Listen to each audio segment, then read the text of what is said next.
आज का ये इम्पोर्टेंट क्लास, ठीक है, इसमें आपको थोड़ा काउंसलिंग भी किया जाएगा। ठीक है, आप लोग बहुत सारे लोग कंफ्यूज हैं, बहुत सारे लोग ऐसे बोल रहे हैं कि मेरे सीनियर लोग मुझे एडवाइस कर रहे हैं। ठीक है, तो आपको बता दूं कि हम लोग यहाँ पे यूनिक क्लासेस अराउंड 14 ईयर्स से चल रहा है। ठीक है, 14 ईयर्स से स्टूडेंट को हम लोग गाइड कर रहे हैं। ठीक है, और कभी भी हम लोग यूनिक क्लासेस का कहीं पे भी अगर कोई भी पोस्ट में या वेबसाइट पे या कहीं पे भी ऐड में कभी हम लोग किसी स्टूडेंट का नाम हाईलाइट नहीं करते हैं for achievement purpose. Okay, unique classes का ये खास बात है। ठीक है, इस साल भी हम लोग के पास स्टूडेंट 98% 99% लाया हुआ है। ठीक है, लेकिन हम लोग उसको हाईलाइट नहीं। अगर आप हम लोग इंस्टीट्यूट में आए या हम लोग से जुड़ेंगे तब मैं उनसे आपसे बात करवाऊँगा। ठीक है, तो यहाँ पे हमारे जो फैकल्टीज़ हैं, ठीक है, myself doctor Ali sir, have you heard the name? Okay, so मैं यहाँ पे नीट फैकल्टी इंचार्ज हूँ, right. Board as well as आपका इंटीग्रेटेड, ये दोनों को मैं देखता हूँ। ठीक है, हमारे मनीष मलिक सर हैं।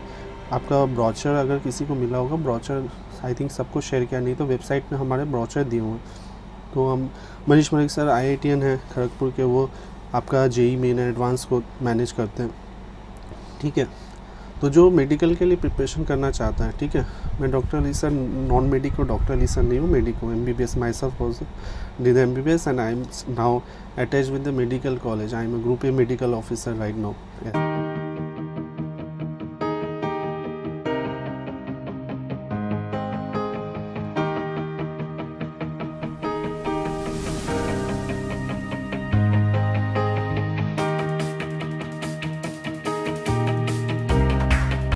सो आपको प्रॉपर गाइडलाइन चाहिए। ठीक है, प्रॉपर गाइडलाइन नहीं मिलता है जब ज़रूरत रहता है। ठीक है, जब आपको नीड रहता है, तो अगर आप किसी सीनियर से एडवाइस भी ले रहे हो तो ask that senior who is in that field. Okay, don't ask. आप मुझे अगर प्रोफेशनल बोल रहे हो तो मैं सर एज अ टीचर आप तो बोलेंगे सर अच्छा है, ये है, बुरा है। ठीक है, बट मैं एज अ टीचर नहीं, as a professional being a doctor as well as an one time I was IITian aspirant also. So मैं आपको गलत मशवरा नहीं दूंगा। ठीक है, I have 14 years experience senior. Okay, 14 years experience senior. आपके जो भी सीनियर्स हैं जो आपको एडवाइस दे रहे हैं, see what they are doing right now and where he is right now. Okay, उसके बाद एडवाइस है। इसलिए अभी तो लॉकडाउन चल रहा है, कोई इंस्टीट्यूट नहीं आ पा रहा है, तो हम लोग ज़्यादा इंटरेक्ट नहीं कर पा रहे। इसलिए मैंने सोचा आज इंट्रो क्लास है, आपको बहुत सारे लोग मिलेंगे, बहुत सारे समझाएंगे, ब्रेन वॉश करेंगे।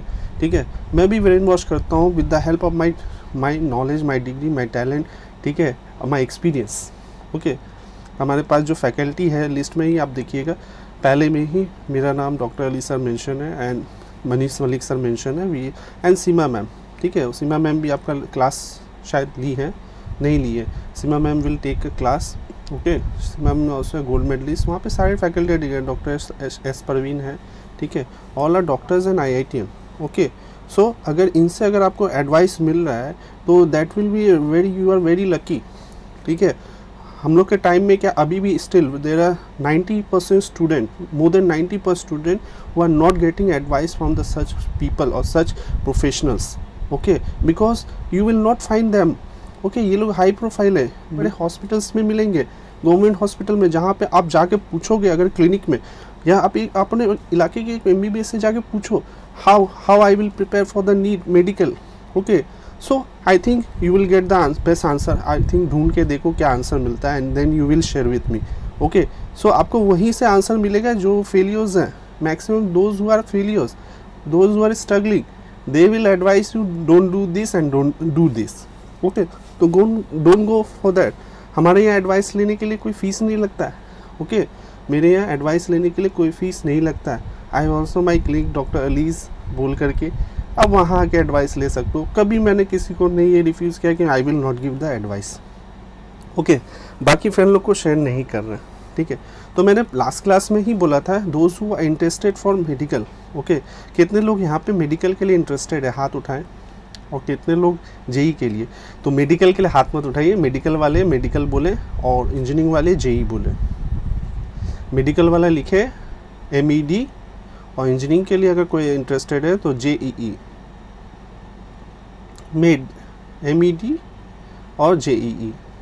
जो मेडिकल के लिए इंटरेस्टेड है MED और जो इंजीनियरिंग के लिए इंटरेस्टेड है JEE।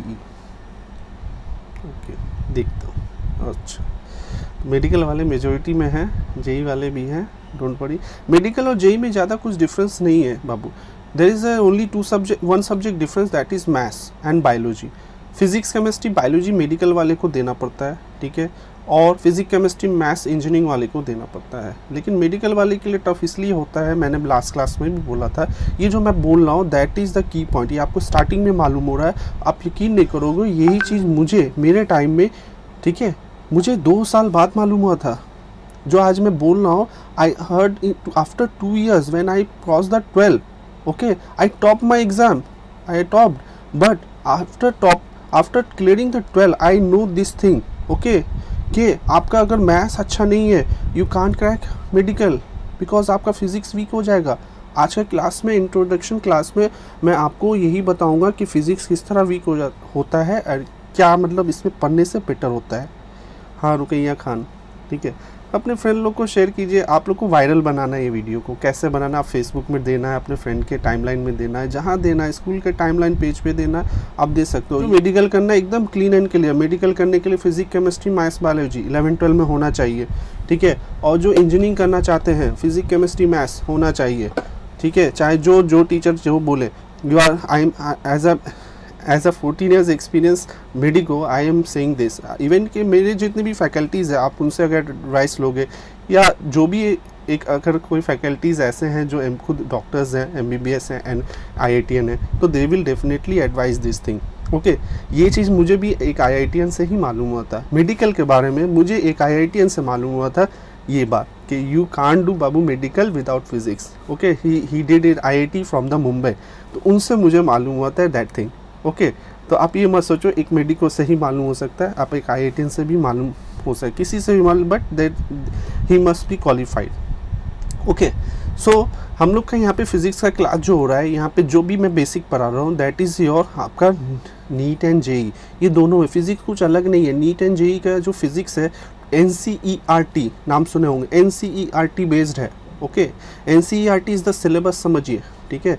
तो उस पे बेस करके आपका नीट में भी और JEE मेन एंड एडवांस में भी आता है, सिलेबस वही रहता है, ठीक है, क्लियर।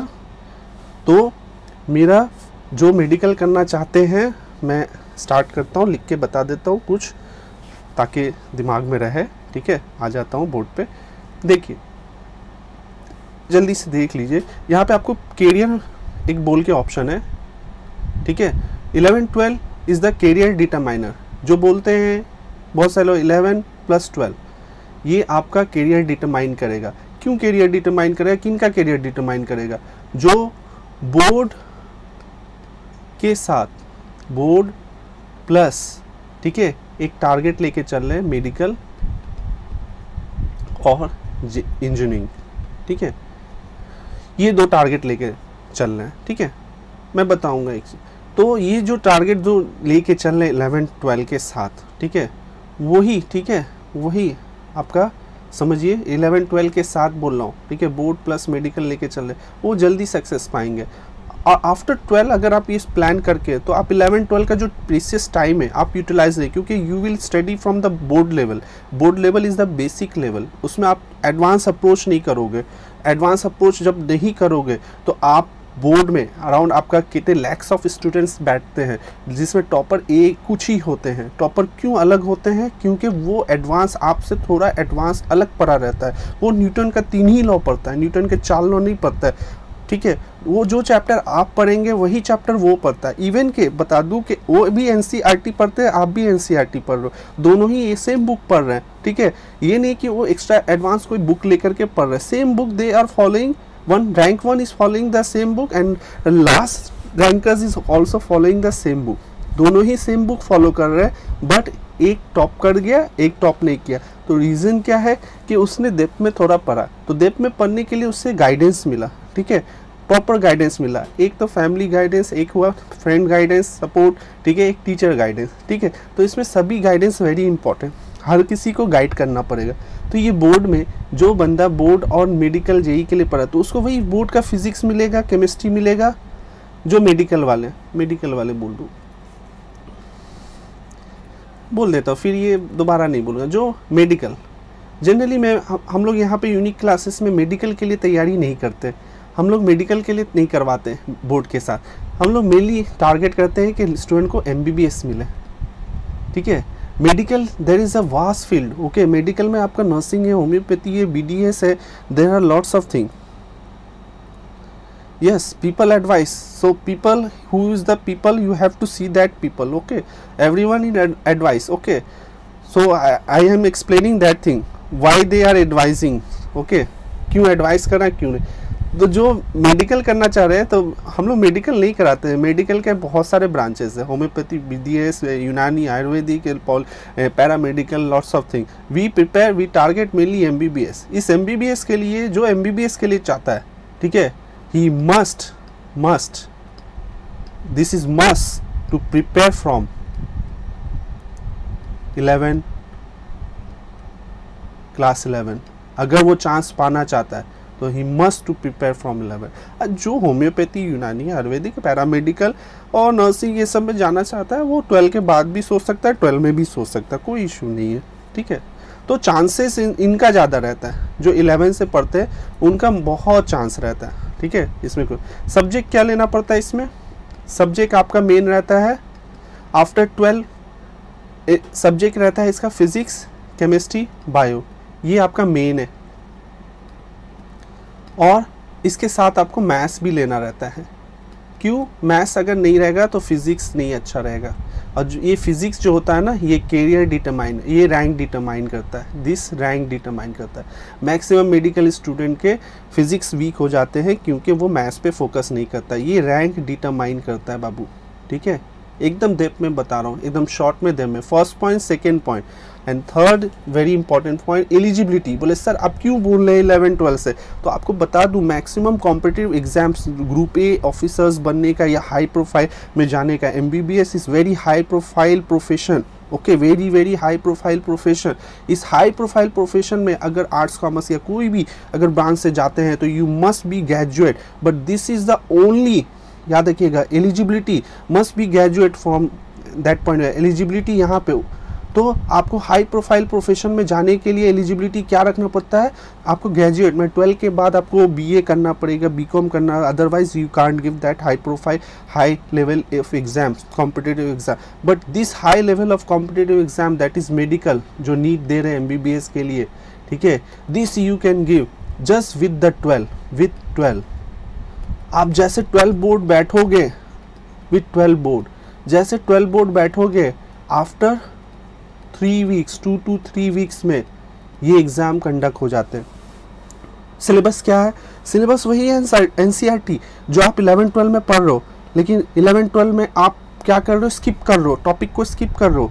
न्यूटन लॉ पढ़ रहे हो लेकिन न्यूटन लॉ में कुछ छोड़ रहे हो। तो बस ये 3 पॉइंट इंपॉर्टेंट है, याद रखिएगा। सिलेबस डिफरेंट नहीं है, syllabus is same, syllabus is same, way of study is different, okay. कोई अगर बोल दे मुझे कि सर सिलेबस, मेरा सीनियर बोल रहा है सिलेबस अलग होता है, तो मैं मान लूँगा। कोई भी अगर एक चैप्टर मुझे आप व्हाट्सअप में वैसा, ये सिलेबस अलग होता है, ये चैप्टर इसमें नीट में पढ़ा जाता है एक्स्ट्रा और इसमें नहीं पढ़ा जाता है, आप मुझे ऐसा भेज दें। टॉपिक नहीं बोल रहा हूँ, चैप्टर बोल रहा हूँ, किसी भी चैप्टर, फिजिक्स हो या केमिस्ट्री हो या बायोलॉजी हो, अगर ऐसा दिखता है तो मुझे बताना। मैं बोल रहा हूँ, पूछ सकते हैं आप, जो भी आपको एडवाइस दे रहे हैं इनसे ये पूछिएगा सर सिलेबस में क्या डिफरेंस है ये बताओ, ठीक है। अगर मैं बोर्ड का ही पढ़ूँ तो सिलेबस में क्या डिफरेंस है, ठीक है। सो हम लोग मेनली MBBS के लिए टारगेट करते हैं। All are faculty are MBBS doctors and gold medalist, ठीक है। कुछ स्कॉलर्स हैं तो वो भी गोल्ड मेडलिस्ट हैं, ठीक है। हमारे सीमा मैम जैसे केमिस्ट्री में गोल्ड मेडलिस्ट हैं, ठीक है। सो इंजीनियरिंग में जो इंजीनियरिंग वाले हैं JEE, उनको भी बोल दूं, ठीक है, उनको JEE देना पड़ता है, ठीक है। JEE के लिए, इनके लिए अच्छा है कि फिजिक्स, केमिस्ट्री, मैथ्स यही मेन होता है, ठीक है। और यही लेने से काम मेरा हो जाएगा। अदर में वो कंप्यूटर साइंस ले सकते हैं, अच्छा है। और अगर बायो लेने का मन है तो बायो ले सकते हैं। कंप्यूटर साइंस मैं प्रेफर करूँगा, रिकमेंड करूँगा कि कंप्यूटर साइंस ले, क्योंकि इंजीनियरिंग में उनको ये लगेगा। हाँ सर, ICSE या CBSE कौन सा ठीक रहेगा, वो आते हैं, अब उसमें भी आता हूँ, ठीक है। सो जो लोग इंजीनियरिंग करना, JEE में भी अब फंडा है। JEE में क्या फंडा है बता दूं, इसमें दो होता है, एक मेन होता है और मेन क्वालिफाइड करने के बाद एक एडवांस होता है। बोल देने दीजिए इसको, ठीक है। मेन क्वालिफाइड कीजिएगा, इफ़ क्वालिफाइड तब आप एडवांस दे सकते हो। तो मेन से क्या फ़ायदा है? मेन से फ़ायदा है आप NIT, जितने भी national institute of technology NITs और बीटेक ऑल इंडिया में जो कोटे हैं बीटेक का, वो सब में बीटेक कर सकते हैं, ठीक है, अच्छे रैंक पे। एडवांस से क्या फ़ायदा है? एडवांस से आप IIT में एंटर कर सकते हैं, इंडियन इंस्टीट्यूट ऑफ टेक्नोलॉजी में, ठीक है।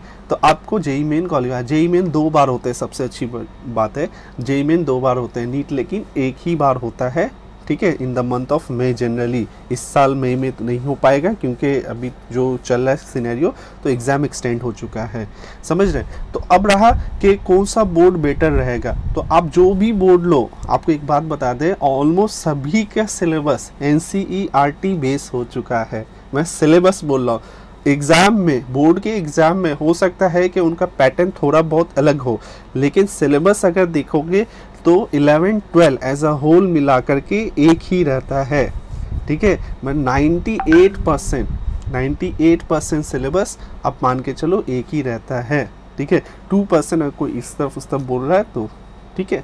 तो सिलेबस का मामला ये हुआ। क्या कुछ यहाँ पे पूछना है किसी को? पूछ सकते हैं, तो स्टार्ट करेंगे। समझे क्या सब्जेक्ट ले? यहाँ पे भी एलिजिबिलिटी, आपका एलिजिबिलिटी क्या है? विथ 12 बोर्ड, ठीक है। तो आप बोलो विथ 12 बोर्ड अगर कोई दे रहा है और विथ 12 बोर्ड, इसमें टॉप कौन करता है मालूम है बाबू? टॉप जनरली अच्छे रैंकर्स कौन होते हैं मालूम है? जो 11-12 के साथ प्रिपरेशन किए वो अच्छे रैंकर्स होते हैं। आप ये देख लेना, मुझे रिजल्ट के लिए अगर बोल रहे हैं तो मैं आपको एक रिजल्ट का एक फंडा दे रहा हूँ, आप गूगल सर्च करना कि कौन टॉप किया है, कितने किस ईयर में टॉप किया। तो देखिए विथ 12 बोर्ड बहुत सारे आपको टॉपर्स अच्छे मिल जाएंगे, यानी जो 11-12 से प्रिपरेशन किए हैं उनको ज़्यादा अच्छा रैंक और अच्छा मार्क्स मिलता है। इवन अब बात है कि सर बोर्ड ख़राब हो जाएगा, तो बहुत सारे तो मुझे बोल रहे हैं कि बोर्ड लो, बोर्ड पे फोकस करो, नहीं तो अगर कोई एडवांस पढ़ा रहा है या पढ़ रहे हो तो आपका बोर्ड ख़राब हो जाएगा। तो आप मुझे अगर बताओ, अभी आप 10 में हो, मैं अभी आपसे कुछ 5 या 6 का क्वेश्चन पूछूं, आप 10 में अच्छे हो, 5 या 6 का मैथ्स का ही क्वेश्चन, साइंस का ही कुछ पूछूं, क्या आपको लगता है कि आप नहीं बता पाओगे? हाँ या ना में रिप्लाई कीजिए। मैं एक बात बोल रहा हूँ, आप एवरेज स्टूडेंट हो, मान लो आपसे 5 का कोई बच्चा आपको साइंस में ही पूछा कि व्हाट इज़ न्यूटन लॉ क्या होता है, फर्स्ट लॉ क्या होता है, या थर्ड लॉ क्या होता है, या आपको पूछ लिया कि टेंशन क्या है, तो आप क्या नहीं बोल पाओगे? हाँ, ड्रॉप करने से उन लोग के लिए ड्रॉप करने का फ़ायदा होता है जो 11 के साथ बोर्ड के साथ प्रिपरेशन करते हैं, नहीं तो उसके बाद श्योरिटी नहीं रहता है कि वो बेटर करेगा कि नहीं, ठीक है। ड्रॉप तो कर सकता हूँ, मैंने भी ड्रॉप किया था अपने टाइम में, क्योंकि मुझे किसी ने बताया नहीं था, ठीक है। अगर मुझे बताया होता तो मैं 12 के साथ ही करता, बस मैं यही जानता हूँ। मेरी किस्मत अच्छी नहीं थी, ठीक है। मुझे कोई डॉक्टर नहीं मिला, डॉक्टर अली सर नहीं मिले, मनीष मलिक सर नहीं मिले, सीमा मैम नहीं मिली, ठीक है। मैंने बहुत खोजा, ठीक है। तो मुझे मिले कौन? WBCS ऑफिसर, IAS ऑफिसर, ये सब मिले, ठीक है। तो इन्होंने मुझे गाइडेंस दिया, एडवाइस दिया। तो आप WBCS और ये कर रहे हैं, इनका साइंस से कोई दूर तक लेना नहीं रहता है, लेना देना नहीं है। तो ये लोग एडवाइस बहुत हाई फाई है भाई, हाई प्रोफाइल है, मानता हूँ, लेकिन मैं शायद गलत जगह एडवाइस ले लिया, आई थिंक। क्या हुज़ैफा गलत बोल रहा हूँ? मैं गलत जगह एडवाइस लिया था ना। तो जो बोल रहा है कि बोर्ड खराब हो जाएगा, तो उनको यही पूछिएगा कि सर मैं अभी 10 में हूँ, आप मुझे 5-6 का अगर साइंस का क्वेश्चन पूछिएगा या कुछ भी पूछिएगा, या तो मैं करीब आंसर देने के लायक हूँ, है ना। हाँ, बहुत सारे हैं जो फर्स्ट टाइम में भी लाते हैं, 11 से अगर कमिटमेंट करके पढ़ते हैं तो एकदम डेफिनेटली फर्स्ट टाइम में आता है। लेकिन यहाँ पे क्या है, जो लोग यहाँ से बाहर जो दूसरे स्टेट में जाके पढ़ रहे हैं, वो लोग देखिए 11 के साथ बोर्ड प्लस ये पढ़ते हैं, ठीक है। तो वो हाई फाई कोचिंग नहीं पढ़ रहे हैं, थाउजेंड्स के बैच में पढ़ रहे हैं, ओके, थाउजेंड्स के बैच में पढ़ रहे हैं। एंड हमारे यहाँ 20 to 30 के बैचेस हैं, ठीक है, उससे ज़्यादा करते नहीं हैं। अभी हम लोग का जो करंट बैच है उसमें हम लोग के एक से स्टूडेंट भी है जो डिफरेंट इंस्टीट्यूट से आए हुए हैं, बहुत अच्छा परफॉर्मेंस कर रहे हैं, मतलब जो वहाँ करते थे उससे और फार मोर बेटर परफॉर्मेंस कर रहे हैं। तो उनमें से भी रैंकर्स होंगे, लेकिन वो भी यही बोलते हैं कि अगर हम लोग पहले आते तो और अच्छा होता। ठीक है, मतलब 12 के बाद आए, 12 से पहले आते तो और अच्छा होता, समझे। बेशक कर सकते हैं, फर्स्ट टाइम में रैंक हो सकता है, अगर आप प्रिपरेशन करें तो हो सकता है। ठीक है, ये क्लास मेरा रिकॉर्ड भी हो रहा है, ठीक है, लाइव स्ट्रीमिंग हो रहा है प्लस रिकॉर्ड भी हो रहा है, ये आप एक्सेस कर सकते हो, बाद में भी आप फ्रेंड को भी दे सकते हो देखने के लिए। और कोई क्वेश्चन है? हाँ, हुज़ैफा ने बोला है अगर 11-12 अगर आप 11-12 के साथ साथ लेके चल रहे हो तो you can easily crack with that year, in that year with 12 board और आफ्टर दैट ईयर, इतना कंफर्म रहेगा। मैं आपको मान लो अगर 11 से कोई कर रहा है तो 80% श्योरिटी दूंगा, ठीक है, 80% पाओगे चांस, 20% वही आपका तबीयत ठीक नहीं है, मन नहीं लग रहा है, ये वो कुछ बहाना आ गया या कुछ ये कोरोना आ गया तो उस टाइम में हो सकता है। ठीक है, और अगर नहीं हुआ तो मैं 99% श्योरिटी दे रहा हूँ कि उसके बाद वाला ईयर में आपका definitely you will get good chance.